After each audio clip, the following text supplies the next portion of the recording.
As you know, nowadays there's lots of talk about online courses. Seems like everybody's got something to say. For some, they're good. For others, they're bad. And for still others, they're just ugly. Scare both teacher and student alike. Terrible material, poor design, inefficient delivery. Well, let's look into this a bit.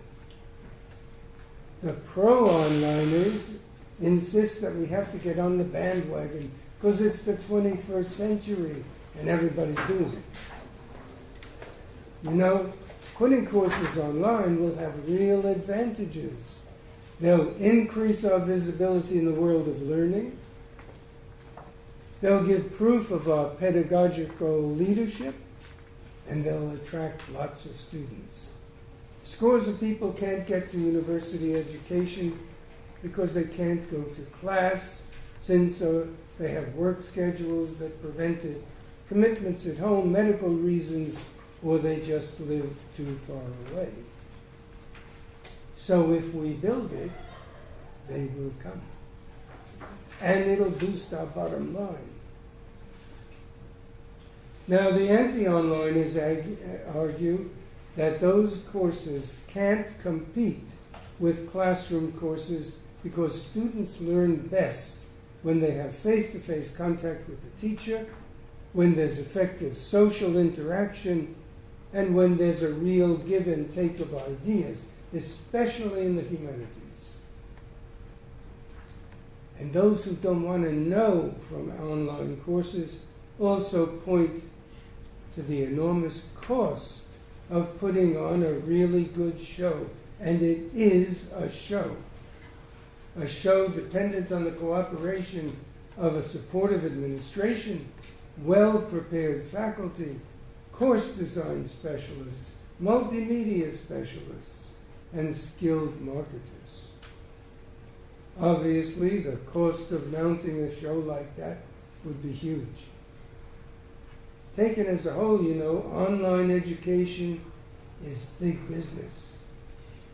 One report actually suggests that globally, the e-learning market will reach $107 billion this year.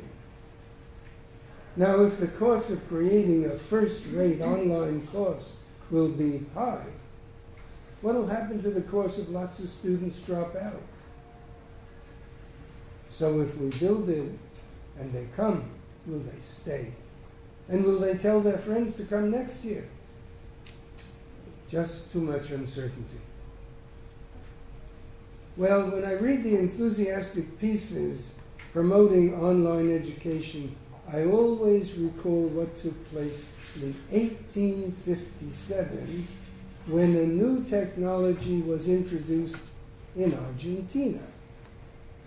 That innovation was the railroad. Now, I'm sure you all know the adage, necessity is the mother of invention. Well, in this case, what applies is the Glickman corollary.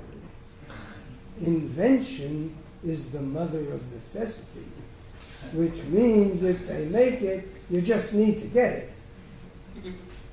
So, on hearing about how railroad construction was changing life on every continent, a group of bigwigs convinced the government that a rail link should be built between Buenos Aires and Flores, 11 kilometers to the west. The project was completed, and a test was scheduled for August 27, 1857. Everything went well on the westward run. However, on its return to Buenos Aires at the alarming speed of 25 miles an hour, the engine ran off the rails and plunged into a ditch. This badly injured the fat cat passengers who had so eagerly championed acquisition of the new technology. This story shows what can happen with online courses too. When the enthusiasm to have them exceeds the preparation needed to create sound infrastructures, and when there's an absence of experts who can keep them on the rails. So long story short, pedagogy and technology must work in concert. History offers another lesson. We should keep this in mind when designing online courses. It's the tale of the steamship Titanic, the biggest transatlantic vessel of the time. And as you know, on April 14th, 1912, the unsinkable Titanic hit an iceberg in the North Atlantic and sank with a huge loss of life.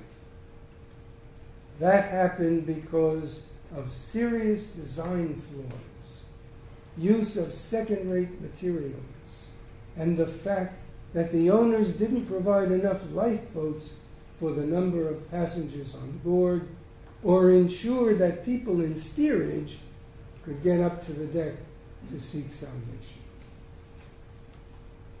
Among the lessons we can take from the tragic loss of Titanic are, first, in order to keep your online course from going under, don't accept unproved assumptions.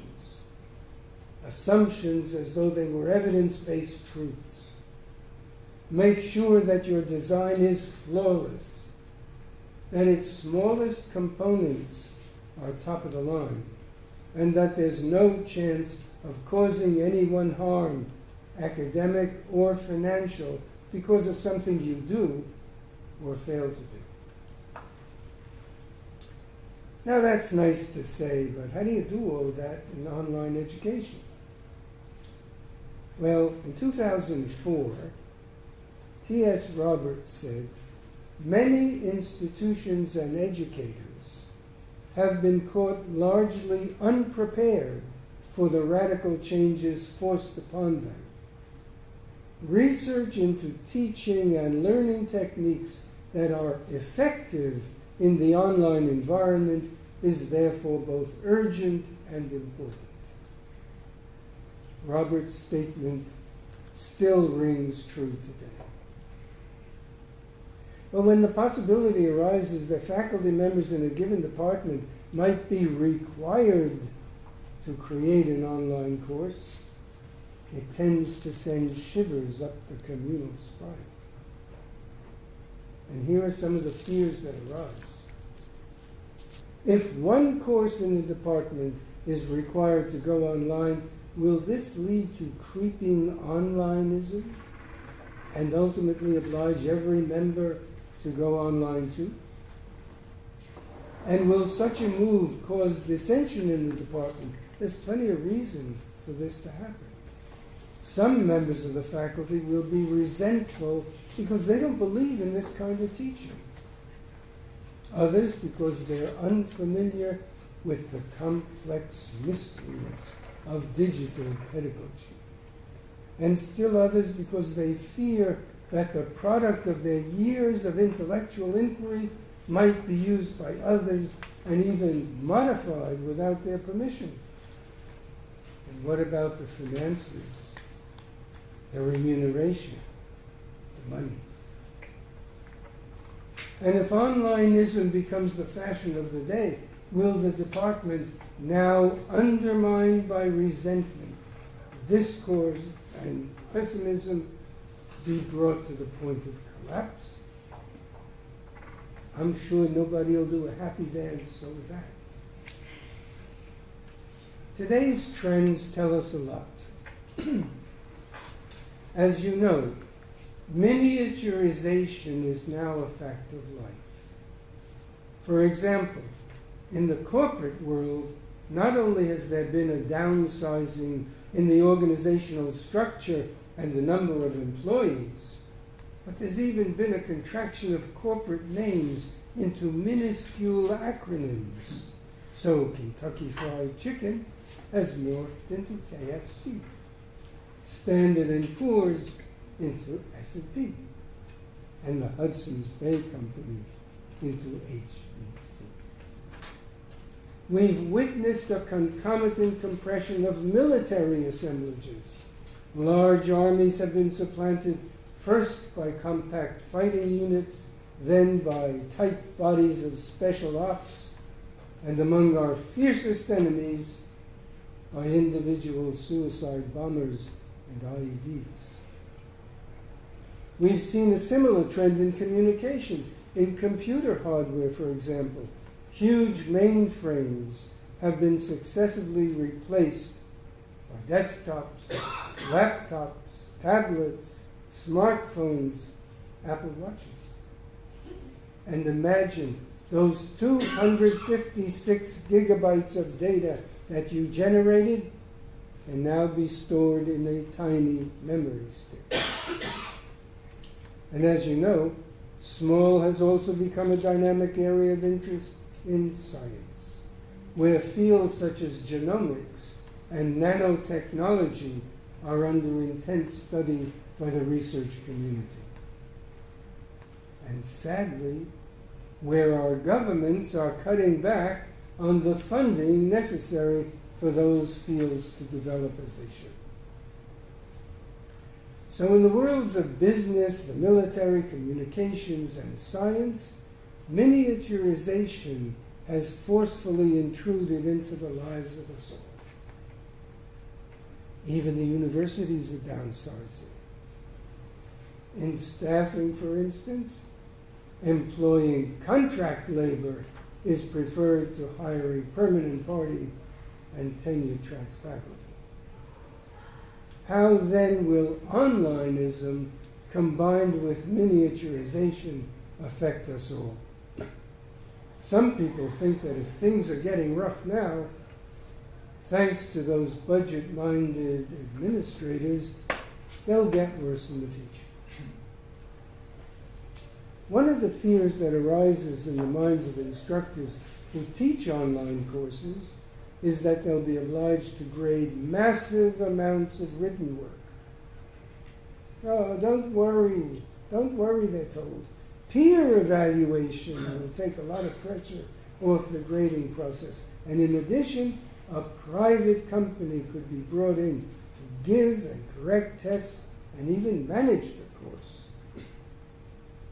In view of this, many instructors wonder whether the rapid expansion of technology, changing fashions in pedagogy, and a growing movement to privatize traditional in-house aspects of education will eventually put them out of a job. How can this happen? Well, if teachers' lectures are put online and outsiders correct the students' work, it would no longer be necessary to keep so many instructors on staff. Incredible, you think? Just remember that things like this happened before. In the 15th century, Gutenberg's invention of the printing press changed the lives of lots of monks who had spent their days copying manuscripts. And more recently, Thomas Edison's invention of the phonograph made it possible to keep the music without the people who played it. Let's not be surprised by all this speculation, because things are always changing. Remember those IBM punch cards and card readers? And how about Fortran, COBOL, floppy disks? Ubi sunt, as the Romans used to say. Where are they now? They're probably up in the attic with those old 8-track tapes. It seems like someone always comes along and pushes a novel idea that causes far-reaching change. So as far as jobs are concerned, impermanence seems to be the blueprint of the future. If this happens to university instructors, what do? Will they have to hire agents to book new gigs for them in some other city? And if their in-depth research discoveries are put up online, Will they have to protect their interests by seeking copyright protection, just the way they do with the books and articles they publish? And what about getting residuals for every hit that's made on their work, just like in the entertainment industry? In other words, who'll get what proportion of the take? The instructor, the university, the outside company? Just take another look at the small print in the Coursera contract.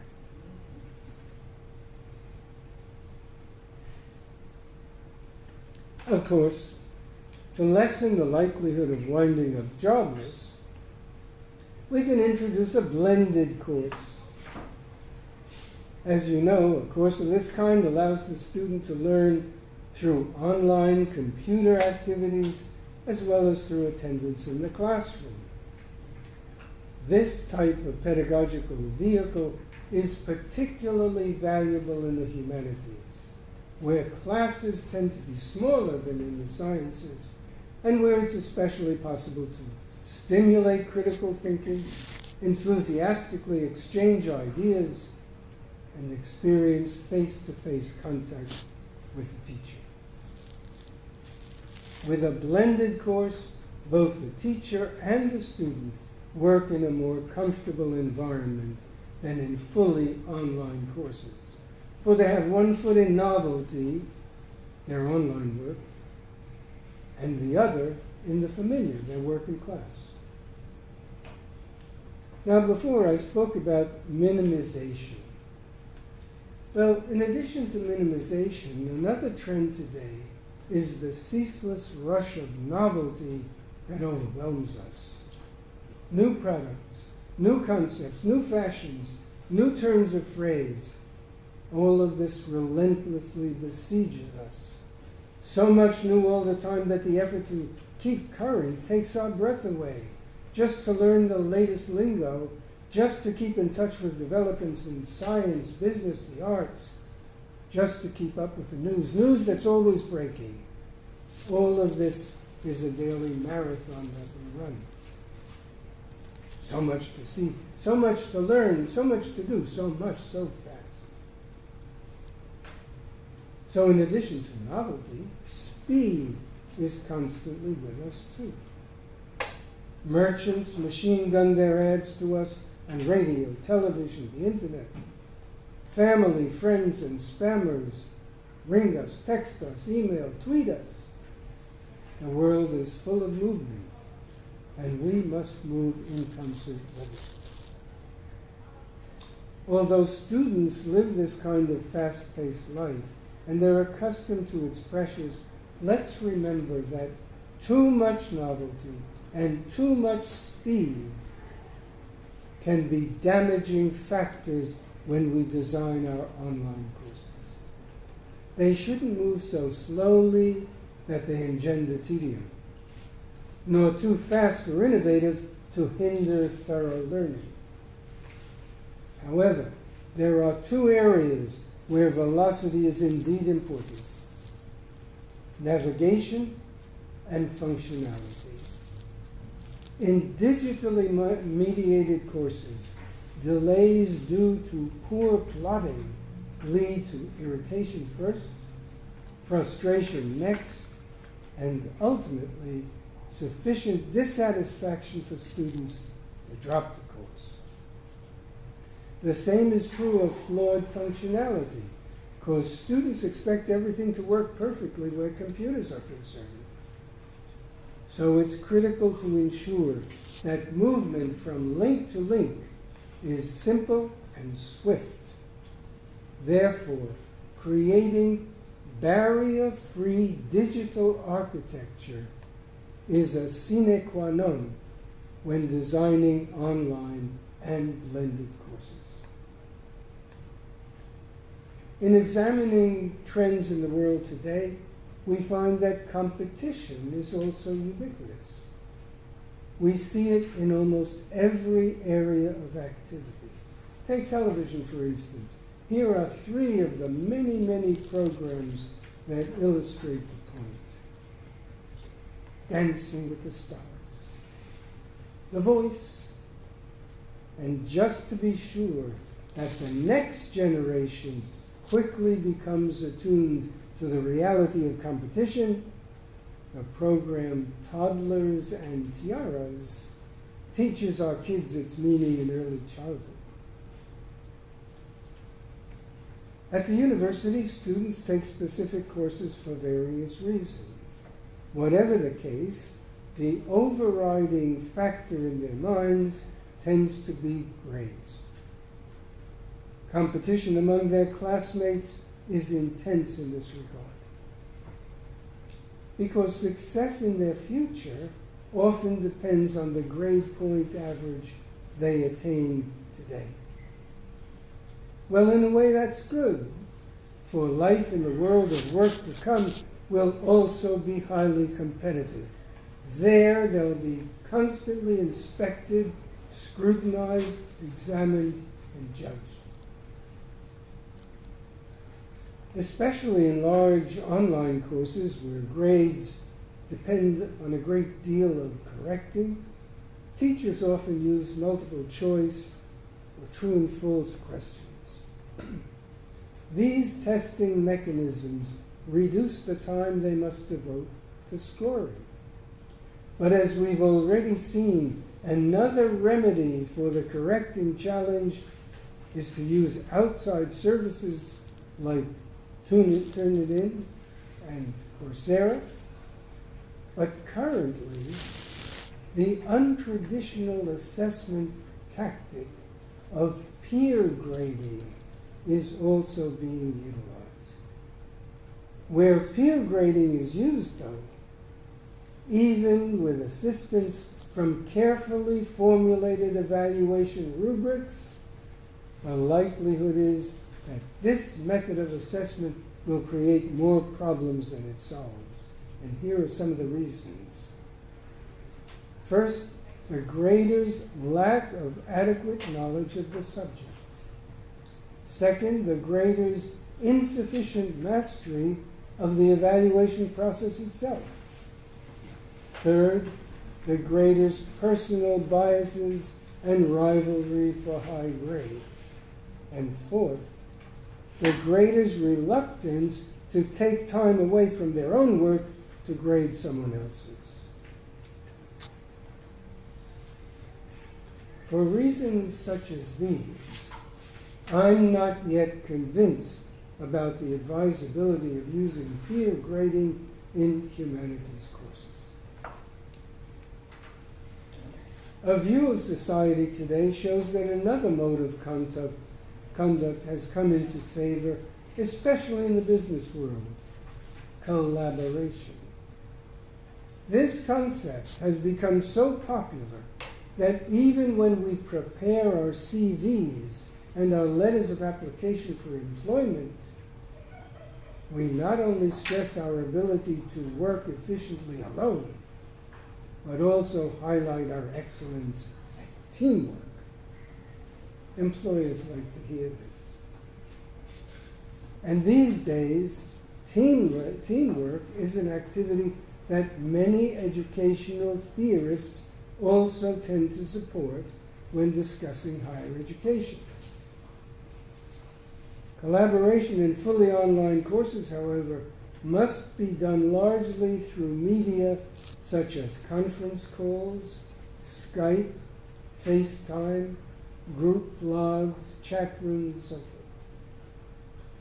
But at a time when fashion tells us to let it all hang out and engage in unimpeded conversation, vehicles like these, while advantageous in many ways, lack the liveliness, the flexibility, the straightforward simplicity of face-to-face exchange. Consequently, until deeper research into this matter has been done and first-class solutions have been attained, in designing grading systems for online humanities courses, it would be wise for us to reserve judgment about giving heavy weight to collaborative projects. popularity of sharing is also a factor that must be studied.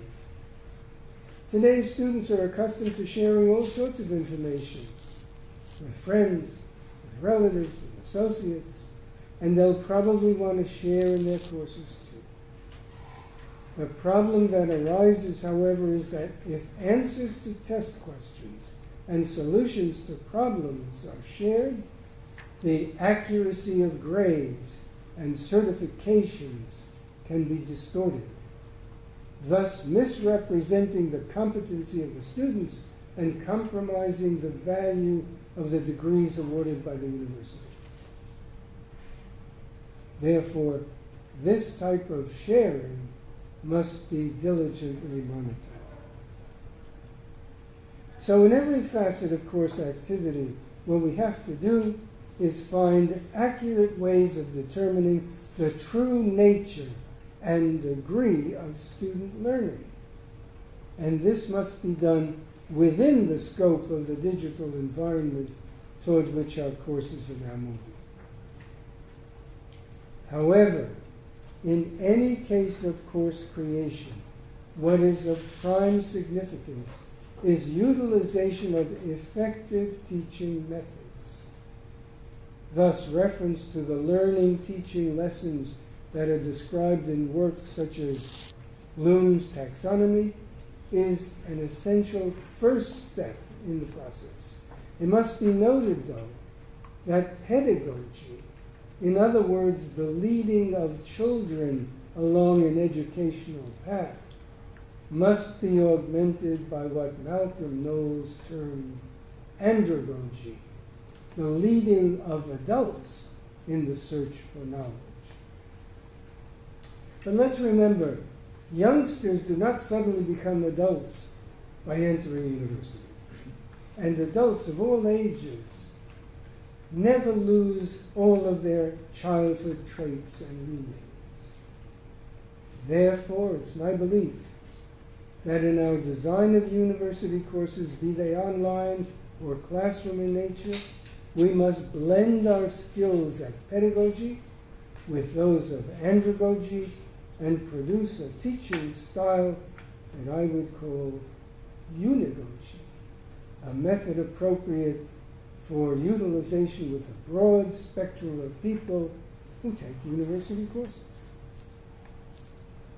Fortunately, more and more researchers are developing teaching and learning strategies designed to achieve these multifaceted educational goals. Among them are Jesse Stommel, Susan Ambrose et al., and Gilly Salmon. Now, many more issues deserve to be discussed, but time forces us to stop here. As you probably guessed, I've been around the block a few times. I've learned a few lessons along the way. So I'd like to review some of those with you and apply them to the current discussion. First, change is always with us. Our time, though, is one of very rapid change. More and more thinkers are producing more and more theories, which, through the globalizing force of technology, create ever new intellectual and social conditions that affect more and more people. In this new world, some individuals advise us to discard the methods of the past and go with the flow of novelty. However, we must remember that new trends, new fashions, new fads are always on the rise, but sooner or later they also fade away. So prudence suggests that the new technologies work in concert with teaching and learning methods that have proven their efficacy in the past. Second, change often provokes discomfort. And if we assess the situation today, we find that not all people in academia are completely comfortable with some of the novel combinations of technology and teaching that solicit our support. Our task, therefore, is to create teaching techniques that put both student and teacher at ease in these environments. What is fortunate in this regard is that nowadays efforts are being made to introduce teachers to the world of educational methodology, a field which in the past rarely coincided with their particular academic specialty. This movement to educate the educators about the building blocks of education is necessary because university teachers represent a profession that does not require its members to have certification of their ability to skillfully perform their job. Fortunately, numerous institutions, the University of Toronto included, have guidance programs to help instructors work in this new environment. But even more heartening are the endeavors of institutions like the University of Minnesota's Online Learning Consortium, which offers university faculty the opportunity to earn an online teaching certificate. Gotta pay for it. Third, change tends to come at different rates of speed among members of society. Everett Rogers stressed this point in 1962. His study was Diffusion of Innovations. The accuracy of Rogers' theory is substantiated by the irregular acceptance of digitally mediated education in academia. With regard to online education, relatively speaking today, we're in the initial stages of diffusion. Rogers might call us the early adopters. It's like the time when the horse and buggy was slowly being replaced by that newfangled invention, the automobile. As we progress, though, we must recognize that changes triggered by inventions in the world of science, by efforts of marketers of technological equipment, by the success of purveyors of novel educational theories, and by the way we ourselves implement innovative procedures, can move any course from good to bad to ugly, or vice versa. Now, adverse outcomes in our online and blended courses of the future could be caused by a variety of factors. Among them, advances in technology that lead to sudden changes in software and hardware. Excessive enrollment that stands in the way of successful teaching and learning. Implementation of ineffective teaching and grading methods based on fashions and fads, rather than on research-based evidence that has undergone systematic peer review. Assignment of methodologically untrained instructors and unskilled assistants. Recommendation of websites and materials that are difficult or impossible to access. Poor choice of e-tidities, as Gilly Salmon calls them. And finally, lack of quality management in all aspects of the course. These pitfalls should not be taken lightly, for to do so would be to shortchange all parties. But to prevent these pitfalls from developing would lead to a much greater chance of improving the student experience. And with respect to our students in the humanities, not only would it provide them with the joy that comes from deep learning, but it would also equip them with powerful tools that they would be able to take into the world of work. Among these tools are the ability to collect information through conscientious listening, diligent reading, and assiduous self-directed research. The ability to assess complex situations through critical analysis. The ability to apply effective problem-solving strategies. To judiciously implement relative knowledge. To respond flexibly to challenging situations. And, most important, to communicate precisely in oral and written form. Fortunately, we're swiftly approaching the time when all of us will act on the knowledge that it's not what we can do in the field of digitally mediated higher education, but what we should do for the benefit of all. And the work of this institute and this conference will help lead us to that encouraging goal. And that's why I'm so optimistic about the future. Thank you. Thank you.